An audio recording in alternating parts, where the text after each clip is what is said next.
And what up, you guys? Welcome back to Feral Publication. As always, me, Rich, building a retail space for comic book lovers and enthusiasts. And today I was gaming, playing my Sega, which still works, definitely good times.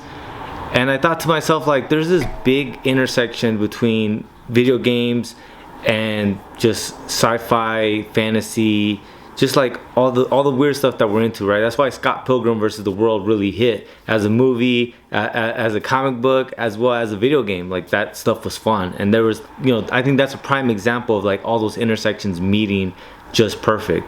I think about like the Wolverine video game for NES, Hulk, Spider-Man and Carnage on Sega, all the Star Wars games that I've played over the time, Batman for just regular Nintendo.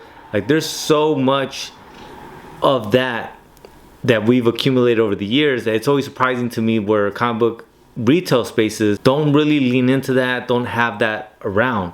And today, basically, my local GameStop is going belly up, which, GameStop last year closed a whole bunch of stores, and I guess this year they're going to continue that trend. And I want to emphasize the point that some of these places are creating, a vacuum, right? And there's this empty space now that kind of needs to be filled. And I think that that's an opportunity for a lot of comic book retail spaces, right? So like, if GameStop is going belly up and there's a GameStop around you, potentially you could filter and siphon those customers into your comic book shop, assuming that you start to adopt some of the things that they're looking for. And it goes back to the same thing like yesterday when I was talking about Joann's, where like, if there was a Joann's near you and it go belly up, you could potentially siphon and filter some of those customers into your shop, assuming that you carry things that cater to what they're looking for. And it's not a hard sell, is my point, right? There's a clear intersection between comic books, retro gaming, or comic books and just gaming in general, right? I think the Oculus just had some sort of Batman video game, right? So like, there's a clear intersection that you could lean into. Same thing with arts and crafts. Like, guess what? People that like to read comics, a lot of us like to make comics as well. And so there's this clear intersection that they can lean into and siphon those customers. But first things first, I got some orders I got to put together to ship out, and after that, we're going to go ahead and hit the road.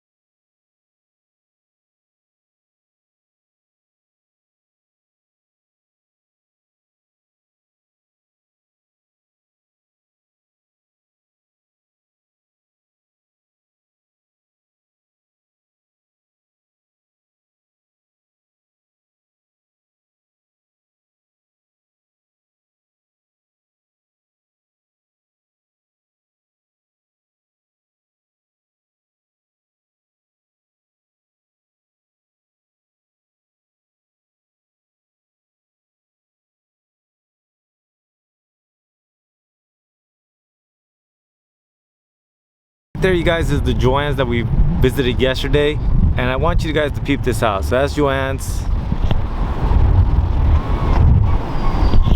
and that right there is a GameStop. Now, unbeknownst to me, GameStop right here in my community, it's going bankrupt, it's closing, I guess. But obviously they have a larger chain, so they're not liquidating anything. But ultimately what I wanted to showcase was more of the fact that, like, this thing is happening throughout, and so you're gonna see a lot of opportunities, right? Because now you have a craft store as well as like a gaming store that are closing down in the same area. And then when you couple that with this other thing that closed down not too long ago, like, there used to be a Redbox here, there was a Redbox here, there was another Redbox over here, and lastly there was a Redbox here. So this right here is a Dollar Tree. It used to be a 99-cent store. Really doesn't serve a purpose other than I need a coffee filter, so I decided to come here.